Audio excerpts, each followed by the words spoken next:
Hey everyone, welcome. We're going to be doing a national overview for middle-aged man. And no, we're not talking about yours truly. We're talking about the nation. And it's a pretty cool nation. It was very cool in Dominions 5. It was a nation that could do communions via nature paths with their choir spell. And choir communions are pretty interesting. It's a mechanic we're going to talk about. In Dominion 6, it's changed a lot. It used to be primarily a scales nation. You had wardens, which were sacred and stealthy, but they're kind of hard to use because the Lord Warden wasn't a priest, though he was stealthy. So you were kind of in a weird situation trying to bless them. You could use the monks, but then you have to bring, multiple commanders. And anyway, it was fine, but not exactly like a premier nation in terms of the sacreds. But you had these Knights of Avalon, which were really good. They were not sacred, however, but they had a bunch of other good tags. I can't remember if they used to have poison resistance, but they do now. They have recuperation, and then they have a unicorn, which has a magic unicorn horn. Anyway, these have probably been the cav that have benefited most from the change from 5 to 6, because they're basically very strong, heavy cav, and the unicorn's sick with like really high magic resistance, a bunch of things. We'll talk about it, but they've basically gotten really good sacreds. They have summonable sacreds too that you can get. There's a few different flavors. We'll go through those. But yeah, it's a really cool nation. I'll give you the kind of TLDR of the national overview here. I think basically the way you play this nation is you mass the cav, these guys, and then behind them you put a ton of longbowmen. And the longbowmen are really nice. The longbows are just, pretty solid. They do a lot of damage, 15 damage. 15 piercing damage is a pretty good bit. You have the ability to put a lot of buffs on them, like Serpent Fang arrows. So they're doing poison damage. You can do flaming arrows. It's a little more tricky. And then you can do a bunch of other buffs, like nature buffs that are going to go on these guys, like Army of Regen. You can do Oaken Army. You can do the blur to everybody. I think it's called Army of Shades. It's a glamour spell. You can do the luck on everybody. These are things that are very trivial for man to do, and you can back it up by extremely efficient choir communion mages with these Daughters of Avalon, the Mothers of Avalon, and then the Crones. And they're able to do your basic kind of generic nature things. I think a lot of the it's going to be interesting because when I'm going to fight the AI here, I'm not really forced to bring a ton of these. And on one hand, you can do pretty good glamour and nature point buffing onto these knights. They're a very worthy recipient. And I think that's probably the way you would use the Daughters of Avalon in the mid game and early game if you have to fight. But really, in my opinion, you're waiting for a lot of the army-wide stuff to come online to really deploy your mage core. But you have other things you can do with these guys as retail mages, like spam charm, which is really nice. And yeah, basically you can have these really strong sacred stacks with a bunch of archer support. Archery still does get countered, I think. Once Aerofin comes up, you're kind of in trouble. But these are deeper in research. And there's ways with forget the exact spell. With a spell like Wind Guide, where you can not only get precision bonus, but negate some of the penalty from Storm. So there's other things, and then, the fact that you're able to do Serpent Fang arrows and things like that, and also the archers are not shabby exactly in melee. They've got decent combat stats. I mean, not great. You don't want to recruit them for this, but if they have all the other buffs on them, they'll do okay enough in melee. So anyway, very cool units, but that's kind of the long and the short of it, or not the long of it, that's the short of it for how you play them. You basically are going to spam the Knights of Avalon, you're going to spam the Longbowmen, you're going to make a ton of the Daughters, some of the Mothers, and some of the Crones, and go kill stuff. That said, there's a lot more that they can do. So we'll be talking about that here. So I'll start by doing kind of the traditional, going through the commanders, and then we'll look at some of the summons. And we'll talk as we go, especially as we go through the commanders, about some of the strategies you can do with each of these. So we'll start with the Forester. These guys are interesting because they're stealthy, but they don't have very good leadership. And this is a little bit of a problem because you get the Forester troop, And the troop is pretty interesting. They've got 2 attacks and a short bow. This would be a pretty good raider. Kind of the problem there is you like they need they kind of need a little better leadership. So you could get one of these guys and put 10 foresters on them and then decide how many to send, like how many of those squads to send to various provinces to raid.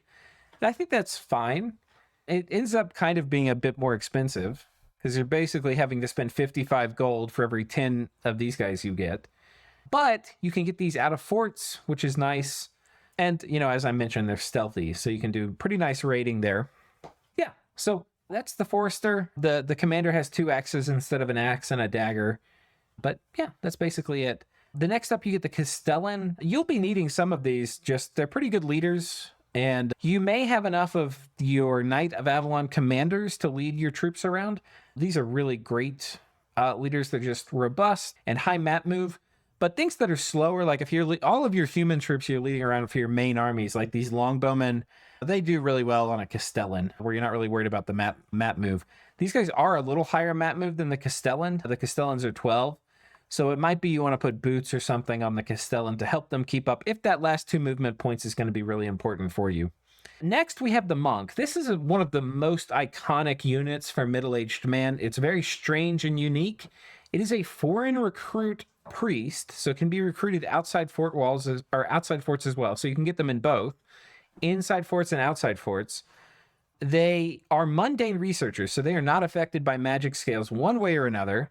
They are divine insights, which means you can research with them, but you're limited to how many you can put in a province based on your candles.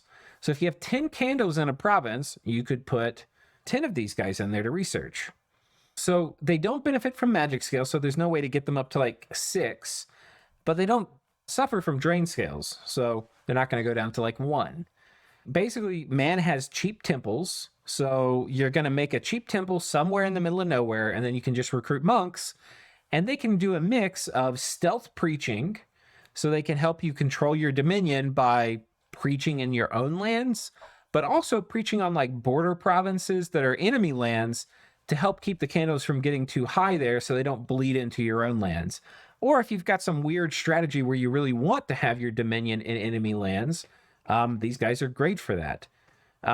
Also, there's a fair number of undead nations in Middle-Aged, like Scaleria and Airmore, and if you have to fight them, they're a very, very cheap priest. They're only 35 gold, so they're very good for that as well. I think they're an extremely useful unit to have on the roster. They're very cheap, and you just want to spam them out. You can always find jobs for them. One trick or problem, I guess, with them is if you're fighting really hard computer AIs, which we're going to be doing, they're going to have temples in every province, and they're going to have a tremendous amount of dominion pressure. And the challenge for that is that, okay, you will need these guys to help control your dominion, but you're going to have a real hard time actually getting them to research, which is normally the reason you get them. And that's because enemy candles are going to be bumping into you so hard that it's going to be very hard to have your dominion especially at high levels in a lot of provinces. So it's a bit different how you're going to use them, I think, in single player and multiplayer. Single player is fine if you're playing on like normal difficulties, but on high difficulties, it's really tough to get these guys to actually research. Nevertheless, you'll still need them. The Bard, this one's really interesting. So it's a spy with a glamour path. The glamour's fine for point buffing. You could get them just for that. But if you get them in somebody's capital, you'll be able to find all their score graphs for mundane and for magic. So you'll see their gem income, their research. This is super valuable. They are also spell singers, so they can jump into communions as well. So you can do like glamour only communions with just bards, or you can put these guys as choir master leader dudes, and they will not be casting nature things when they go off script, like your Daughters of Avalon. So you could basically have a reliable glamour caster if you're wanting to do things like charm spam. So very cool. Next up, we have the Daughter of Avalon. In my opinion, this is kind of like the workhorse mage of man. They're sacred, so they're going to benefit from your bless. And you're really going to want a pretty solid bless because you've got these wonderful knights. So being sacred is really nice here. They're spell singers, so they can jump into communions. we need to talk a little bit now about the Spell Singer tag. So it takes more time to cast spells, but you take less fatigue. I believe it takes 50% more time to cast spells, and you take half the fatigue. So that's kind of cool. And combined with that works in conjunction with communions. So like if you're in a communion, it will reduce the fatigue that you distribute to your communion slaves prior to it being sent. So kind of cool. But yeah, these guys are super solid. You can do all the nature buffs, glamour buffs. You can spam charm. You can do Storm of Thorns. You can do decent point buffing with this. Like you can do bark skin point buffing with a gem. You can do enlarge. You can do whatchamacallit, blur and things like that. It's also probably time we talk a little bit about the spells for choirs. So you can be a choir master or you can be a choir slave. The important difference here is that so a choir slave. Okay, so let's read this. Witches and bards of men have developed spell singing techniques of the Tuatha further. Through communal chanting, they're able to strengthen the arcane harmonies of their spell songs. Choir masters decide what spell songs the chorus will chant. The fatigue that comes from the spells will be distributed among the choir members, and the choir master will also be able to cast more powerful spells than she could alone. While in a communal chorus, all spells that only affect the caster will also affect communion slaves. A choir with 2 slaves will... Okay, yeah. The interesting thing about this is that if a choir slave loses consciousness, they leave the communion. So this is very good, especially if you're like a new player and you want to get into communions. One of the problems with communions is that if you put too much fatigue into the communion, you will end up taking your communion slaves over 200 fatigue, and at which point they'll start taking HP damage every time a spell gets cast, and then they'll very quickly die thereafter often. It is really annoying when you win a battle and then all of your mages die or all your communion slaves die. And this is a great nation to play around with if you're trying to learn communions but don't like that happening. Because basically when your communion slaves get fatigued out, they just wake up and start acting like normal mages. So that's super cool. Yeah. So that's basically how this works. A lot of times you're going to want to have the Daughters of Avalon as your choir slaves. They're just, really cheap, really easy to print out, a lot of them. And the Mothers of Avalon often will be the communion masters. And the reason for that is, like, let's say you're going to want to be casting a lot of army-wide nature buffs. To do that, how many daughters do you need? If you roll a random nature path, which there's a very good chance you get at least nature 2, and there's a chance you even get nature 3, if you're nature 2, you need far fewer communion slaves to be able to cast the spell. If you need to be nature 4 to do army regen, you would need, with the daughter, you would need 8 communion slaves to get a bonus 3, 2 to the 3rd. So, but if you're nature 2 to start with, which is very likely, using a mother, you'll only need 4. So that's quite nice. And then even if you have more communion slaves than that, you'll distribute less fatigue to them if you're a higher nature level. So all in all, it's just pretty good to use these guys. They're also going to pick up other important randoms like water and earth. So they're going to be able to cast big earth spells in your communion and big water spells. And then also like the important nature water cross path like Foul Vapors. So that's, I think, the main use for these. They're stealthy, unlike the Daughters. So they can also accompany stealthy raiding parties if that's the thing you're looking to do. The other really important thing about them is they're a priest, whereas the Daughters are sacred but not priests. What this means is they're probably going to be your easiest way of casting Divine Blessing. You'll take 4 daughters, make them communion slaves. You'll take 1 mother, make them a communion master, and bada bing, bada boom, you can do Divine Blessing. So that's quite nice. So that's another really cool thing they can do. You can also do fanaticism and things like that if you pump up your holy even higher. Yeah, so they're super nice. A lot of things they can do. The Lord Warden, stealthy, high leadership commander. So this guy is another option for leading a ton of foresters around. if that's something you want to do, or if you wanted to make a lot of these Wardens of Avalon. So quite a few options there. The Knight Commander of Avalon is pretty solid. Yeah. It's basically just like your Sacred, but a commander. It doesn't have Holy, which is a little annoying. To lead your troops around, you're going to want to get, like, if you're doing Sacred Knight expansion, often you're going to want a Knight to command, just they're much less likely to die. They're very thick, and they're thick enough they can also run in and fight with your Knights, but they can't bless. So you're often going to want to get a foreign recruit monk, so like build a temple early in some land you conquer, and have the monk run around with these squads and do divine blessing, or not divine blessing, just do blessing on your knights. And yeah, so that's kind of like one of the raiding options. You have two, is like a monk and then a knight commander, and then, like, 5 or 6 of these Knights of Avalon. That will probably go, pretty long way. But yeah, these guys are super solid, really good leadership. They're disease resistant. They can't get diseases, and they have recuperation. They usually rack up experience points really well. Yeah, we'll talk more about the chassis itself when we talk about the Knights.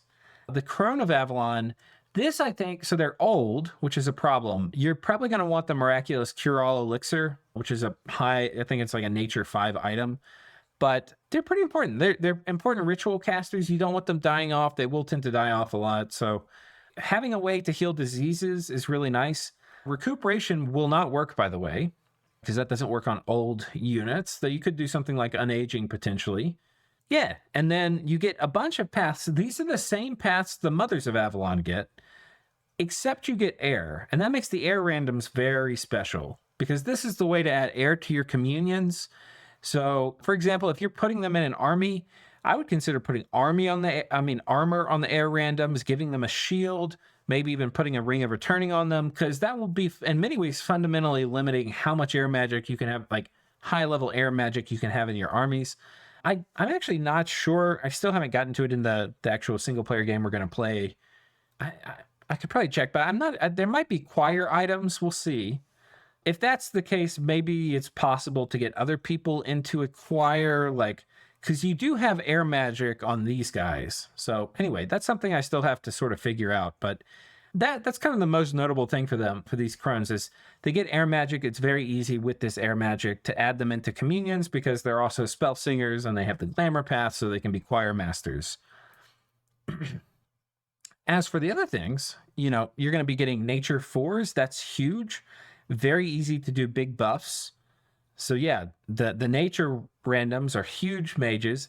They're also great, like, ritual mages, pretty much all of these. The way I would think about them is these are either your ritual casters, right? So you can do like Mother Oak with this nature random and a Thistle Mace. There's a bunch of other rituals you can cast that require high glamour, or they can be big combat casters. They're very soft though, so if you're using, and they're expensive, so if you're using them as combat casters, maybe you put some armor on that's going to give them more hit points. Maybe you give them a shield, like I was saying.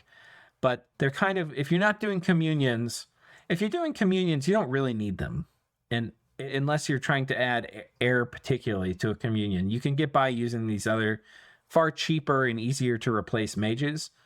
But if you just want somebody to, like, go in with an army and you're not going to do the whole communion thing, this is kind of like a one-stop shop solution. And that's pretty useful. So either rituals, or putting air magic into communions, or as a solo actor inside armies with high magic paths. So yeah, they're super nice. And finally, we have the Ligorian Wisemen. These can be only recruited in non-fort provinces. So if you have a lab, like a random lab, you can make them. They're going to be really useful for site searching. You do get Earth access on the Mothers, and you get Earth access on the Crones, but these are very reliable Earth access. And they can get up to Earth 2, which helps break you into making Earth boots and things like that. They're also fire access. They're your only fire access on the nation. So you want to make them. They can also make things like lightless lanterns and stuff for you once you get a fire income. So these are really important to make a few of. They're not great researchers. They're not your workhorse mage, but they're kind of like a diversity pick, right? So you want to get some of these early, get some fire randoms, hopefully get an earth random so you can do earth boots. The earth 2s are really useful in combat. You can also do Rain of Stones with these guys with like the air randoms. So that's a bit tricky. You probably need some boosters. But the air randoms are also really nice for sight searching. The nature randoms are kind of meh, just because, at least I think they are, because you're mostly using these guys to like sight search new things or break into paths. You're going to be sight searching. That's the other main thing for the Crones, is you want to use these to sight search a lot, because they're going to, you know, obviously do a better job than other folks. Not only because they're higher in nature and glamour, but also because these are going to be important paths for diversifying your gym income. So yeah, we've covered all the commanders now. For the troops, they have a slinger. These will mostly be getting seen in your PD. You know, the sling's nothing to write home about. They're not super good. The longbowmen, though, we've talked about them a little bit. They're really good. A 15 damage longbow is just super nice. They have really high strength, which is super cool. Yeah, I mean, these longbows are just punishing. They have high precision. You can buff this up further with the area of effect, like air spells. You're probably not going to be doing that, but later you'll be doing wind guide. They're really, really good. And then they're no chumps in melee, you know, especially if you get like a protection buff on them, like Oaken Army. They can take a hit or two. They've got not great protection, but, you know, they've got a decent sword. So after 12 turns of shooting their bow, they'll be out of ammo, and then they'll run into melee, and usually they do an okay job, especially if you have army-wide buffs on them. Yeah, they're really good. And when you're thinking using them, it's not like using 40 or 50. We're using like 400 or 500. So they can kind of blot out the sun with, you know, with their arrows. And you want to be careful how you script them, especially against players, because there's like various ways to try to bait out archers, but usually you can kind of counter that. And the other nice thing about longbows is it's very long range. So it makes it very hard to have, like, for enemies to protect their mages. Like, if you have these guys even remotely forward positioned, you can shoot these way across the battlefield. So I think it is possible to back position mages like far enough away where they might be out of range of longbows, but it's a very harrowing threat to have these longbowmen. And there's also a spell that increases their shooting range, so that makes it even kind of more harrowing. What is it? Farflight arrows or something? So anyway, these are really good. I like them a lot. You know, they are human troops without great armor. There's a lot of things that can counter them, like earthquake spam and a bunch of other things. But these are things we also kind of have an answer to. Like, we can do mass flight, though it has to wait for a communion to warm up. So yeah, anyway, that's kind of cool. We then have a bunch of flavors of medium infantry. We've got the spearmen. These are in your starting army. You can maybe get a few more. You could probably expand fine with them. They're kind of okay. You know, they have decent defense stats. But quite frankly, they're not very good. So mostly these next ones are going to be just things that I think you're going to use as part of your province defense and things like that. The long spear are a little noteworthy because they do have a longer weapon, so they can repel or not get repelled. But otherwise, not too phenomenal. But that can be an important use case. If you're fighting something that's repelling all your stuff, then you just get a longer weapon and now you can hit them. So there is definitely a niche where you'll want to make these. In the single player game, I haven't made any of them, and I don't intend to. The Ligurian Warrior, these are now a little bit more expensive. The long spear was only 10 gold, but the Ligurian Warrior is now 12. They do have a bit better armor. I think the other two guys we looked at were 11 protection. These guys are 13. But otherwise, it's not really a lot here to write home about. They've got javelins, which can be nice. And they have, you know, all the things. They've got a decent hat, and they've got some armor, and they've got a shield, and they've got an axe, which is pretty high damaging. So, you know, they're fine, but they're not amazing. I think they're going to be kind of outshone by other options. The Tower Guard, this guy's also 12 gold, has the same 13 protection, even though he looks a lot better armored. He's sort of not. He does have better defense. This guy, and a lot of it has to do with the axe penalty, his defense is only 10. So the Tower Guard is going to do a lot better job defending, and they also do have a castle defense bonus. This basically is going to make their siege defense equal to their siege strength. If your plan is to put 100 of these guys inside a fort and use that to hold up the walls, you're playing a game where you're probably going to lose in the end, unless you've got like Gift of Nature's Bounty up or something.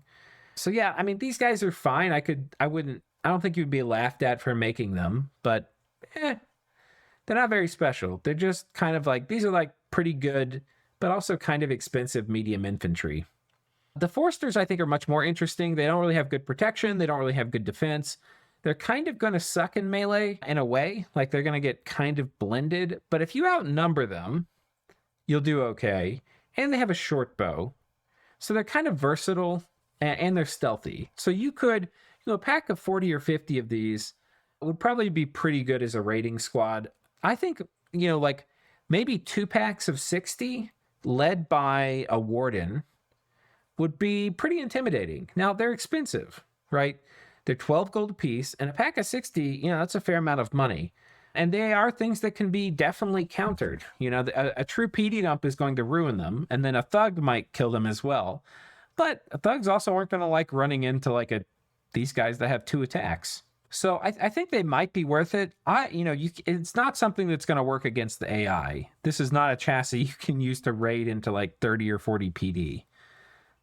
But if somebody's got 10 PD, it's pretty good. So there are things that can definitely be countered. So if you do it, it's more like a diversity thing, right? Like, okay, we're mainly moving around armies of knights and longbowmen, but I've got a pack of foresters you don't know where you're going to pop up, and that's annoying. And, if you're doing archery strats, you can just have these guys roll into your main army, and they can take all the other buffs that your longbowmen took. So that's another thing that I think is pretty cool. I think it's a cool unit. Yeah. The Landless Knight. If I were to get any of the infantry, aside from the longbowmen, which I like, and the Forester, which is kind of a cool pick, but probably not really meant for the main army most of the time, it would probably be this. The Landless Knight has pretty good defense. 16 protection is a lot better than 13. We're starting to get to the point where a lot of the normal indie troops aren't even going to be able to damage them. So these are decent options to consider for expansion as well. They have a better shield. They've got a kite shield. Compared to these guys who just have a normal shield, it's a parry of 4 versus a parry of 6. It means these guys are going to block a lot more of the archery bolts and arrows. So that's a big deal. Yeah, that's most of it. I mean, it's a pretty solid stat line and pretty good armor. These, I would say, are pretty solid heavy infantry, middle of the pack. You pay a little bit more for them. This 1 gold you pay to come from this guy, a tower guard, all the way up to the Landless Knight. I think it's totally worth it. You're getting 3 more protection, 1 more hit point, 1 more strength, it looks like, too. Yeah. That's a super easy 1 gold spend to upgrade. But importantly, we're at a point with these guys where, and the shields are important too, especially if you're running archery strats. This would probably be the unit. If you're going to add a melee frontline, aside from these Knights of Avalon, I would probably pick the Landless Knight. Because the other big decider is this shield. If you're running these longbow stacks, this shield is going to really lower the friendly fire attrition these guys are going to suffer. So I think these are super solid. Yeah, they're a little expensive, but whatever.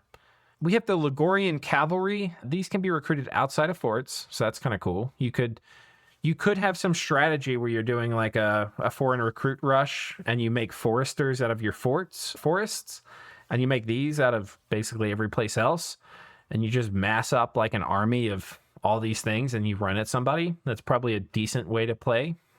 I don't love them. They've got a single light lance, which is fine. It's not great. They've got moderate gear. This part's nothing to write home about. The horse is also nothing to write home about. Only 5 MR, 10 morale, 7 protection, 11 defense. These are kind of trash stats. These guys are going to die very easily. If you're blowing up a small group of guys with a lance, this is going to be fine. By the way, this is not a heavy lance. It's a light lance. So you're going to get a pretty limited charge bonus on this too. But nevertheless,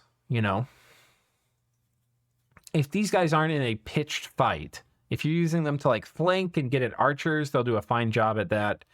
And if you just want them to maybe you've got these guys in the middle that are going to just plow down and do the majority of the fighting, but you want these guys on the flanks to make sure nothing flanks you, but then also to get at the archers or whatever the enemy's trying to hide in the back. That's a fine job for them. Ultimately, I think in the long run, you're not going to want to make them, but if you're doing a rush strategy, I think there's probably a place for them. The Knights of Man. So these are top-end heavy cav. They're really good. They've got really high defense, really high protection. Their horses also have really high protection. even though they do have bad, they've got pretty good morale. Crap defense as per usual with heavy cav. Yeah, but these are super solid. If you're doing a pure scales build, you may consider making them over the Knights of Avalon.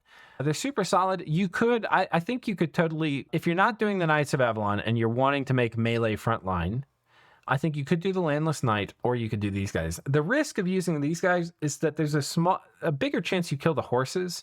So the riders have really good protection, but they also have the kite shield. My understanding is the kite shield does not protect the horses. They might have, Illwinter might have changed it. I know we talked about it a bit.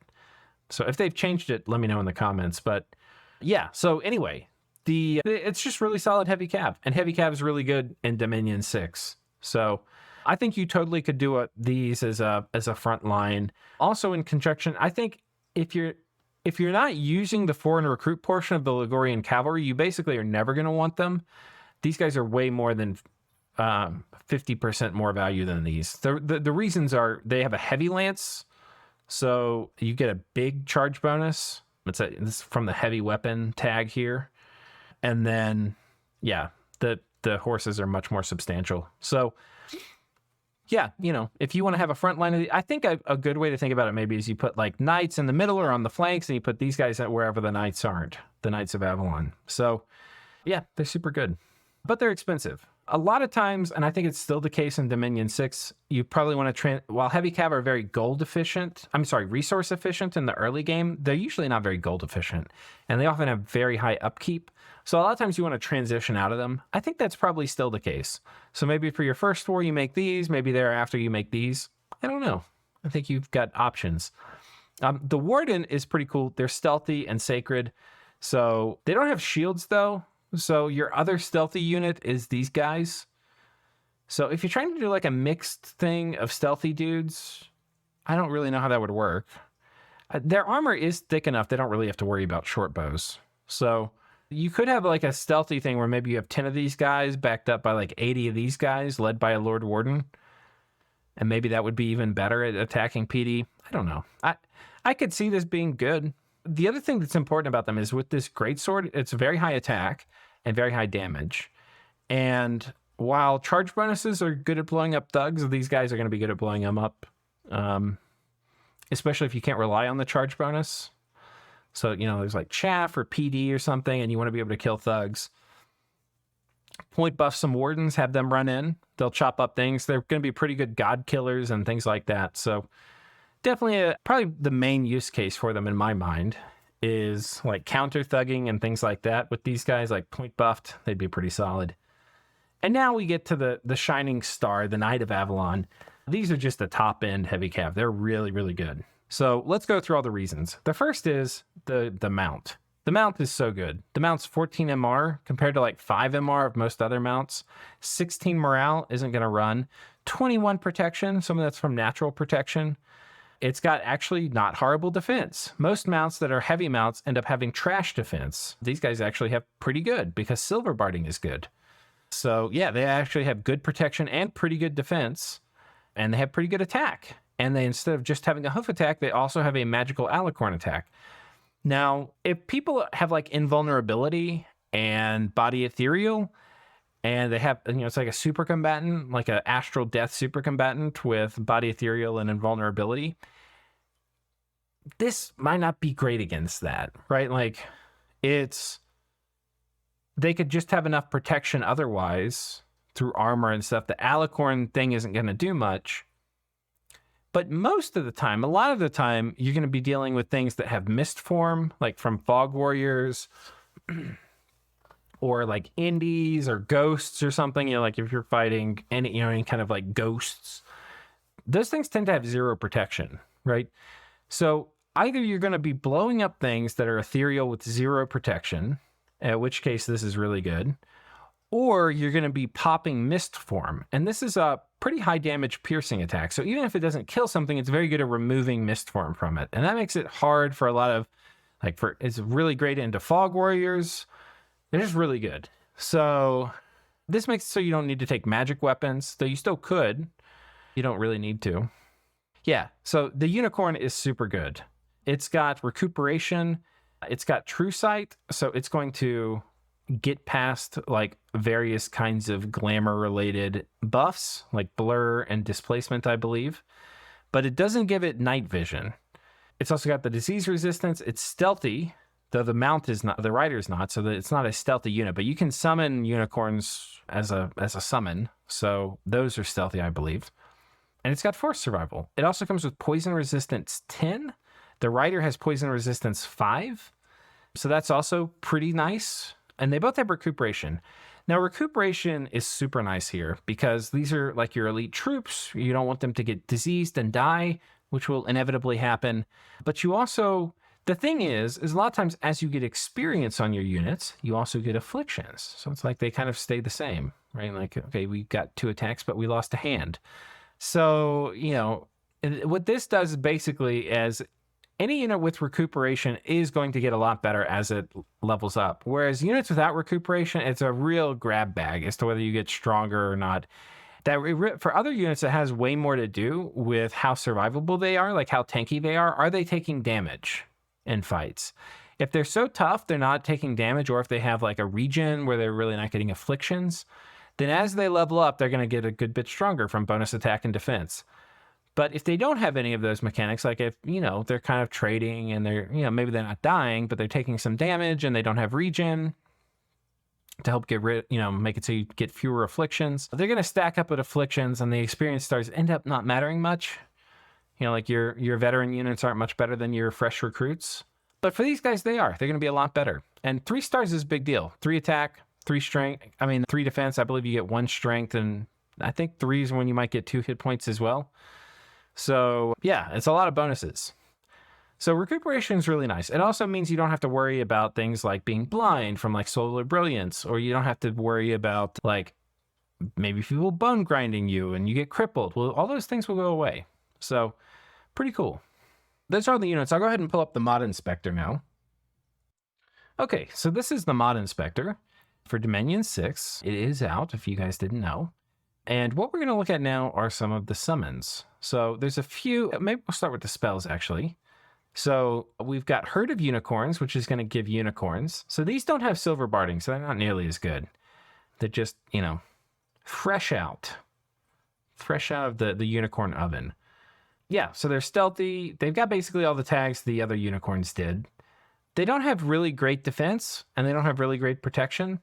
They're only 1 gem per, and they have 2 attacks. One of them is magic. I think the time when you would get unicorns is when you need to add more magic attacks to your roster. Like, I don't even know what it would be. But if you're fighting any nation where they're spamming things, you need magic attacks, you could consider adding these. The other time I think it makes sense to add them is as the game goes later and Fog Warriors and stuff becomes more prolific. It can be good to you know, buff up armies with these. And while they're not very tough right now, if you imagine them with like Army of Gold on them, so you get rid of this protection issue, and then maybe a strength buff on them, so these are now pretty high damage, all of a sudden they're pretty good units because they got really high base hit points, they got really good magic resistance, they got really good morale. So I think these are also like a good late game army thing. The thing is on their own, without a lot of buffs, they kind of suck. Unless you really need that magic weapon. But unicorns are very cool. The other thing you get this at a little earlier. So the unicorns are Conjuration 3 or 4. The Qshi are at Conjuration 3. And I end up using this in the single player game we're going to watch to kind of just bolster up my initial armies, to help siege down forts and things like that. They tend to die. They suffer from a lot of the same problems the unicorn has. They're way cheaper. So you get 2 per gem, which is quite nice. Their stats are not really amazing. They've got, 13 attack, a little bit better attack than a unicorn, and a little bit worse defense, but a little bit more protection. But they only have a single attack. And they have iron vulnerability, so they get kind of slapped when they get hit. If you take a really heavy stats bless or something like that, or maybe you get hard skin, I think these guys would shine a lot more. I think there's a really good argument to make for hard skin on man, but yeah. Anyway, these would certainly benefit from a hard skin type bless, or fortitude or whatever. But they're cool. I don't know. They tended to die. They're a little too squishy, and I don't think, like in the late game, I think the unicorns are way better. While these guys also have good MR and morale, in fact, they have better morale than the unicorns, they don't have a magic attack. So I think for that reason, like the main reason I think you would get these is because they have pretty good MR and morale, and they have a magic attack.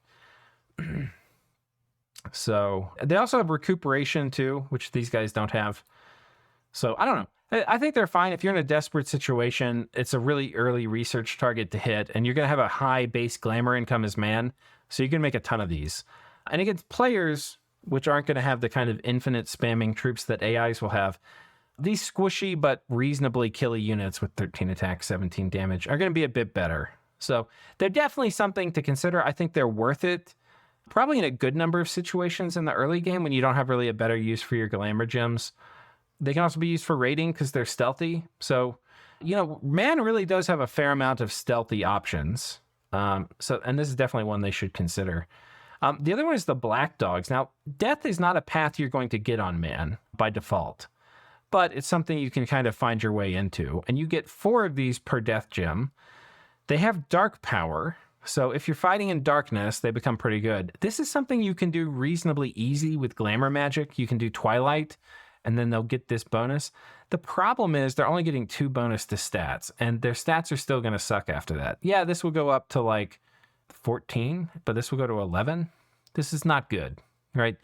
This sucks. It's not sacred or anything. It's just kind of bad. I can't really think of a situation where I'd want to cast this.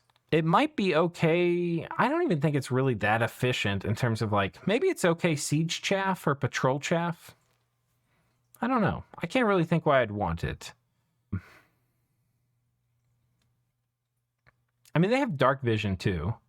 So I guess in darkness, the stat bonus would be a bit better if your enemy doesn't have dark vision, right? Because you're getting the benefit from darkness, but then you're also getting dark power. So maybe there's a case for it. I think it's pretty situational down to that, though.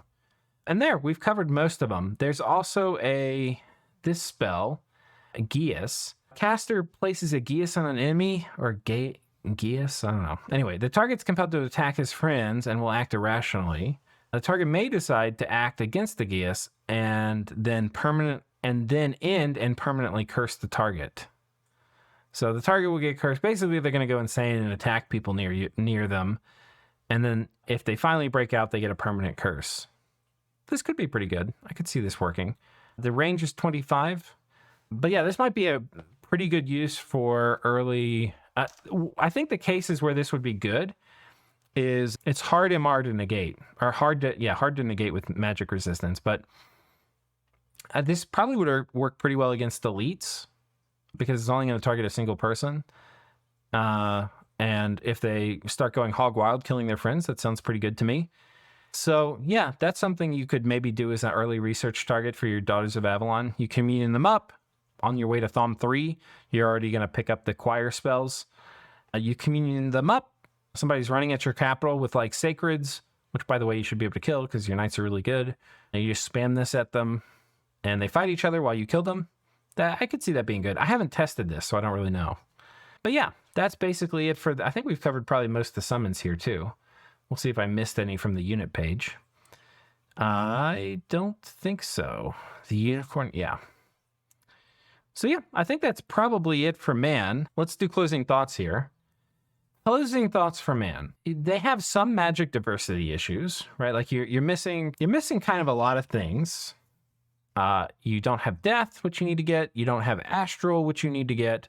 You don't have blood, which would be great to get. Your fire access is really limited. Your water access is really limited. Your earth access is really limited. But those are things you get. So you can site search earth. You can site search air. You can site search water and fire and stuff. So you can get it. You can kind of break into a lot of these things. And because you've got communions, maybe you can wire stuff in. Oh, I'm going to find the choir communion item if it exists. Yeah, I couldn't find it. So I don't know if that exists, but yeah. So anyway, you've got some issues weaving some things into, like breaking into some high paths. I think that's probably something you want to think about doing with your pretender, helping fix some of the magic diversity issues. That should blend pretty well with trying to get like a rainbow bless or something on your knights. But yeah.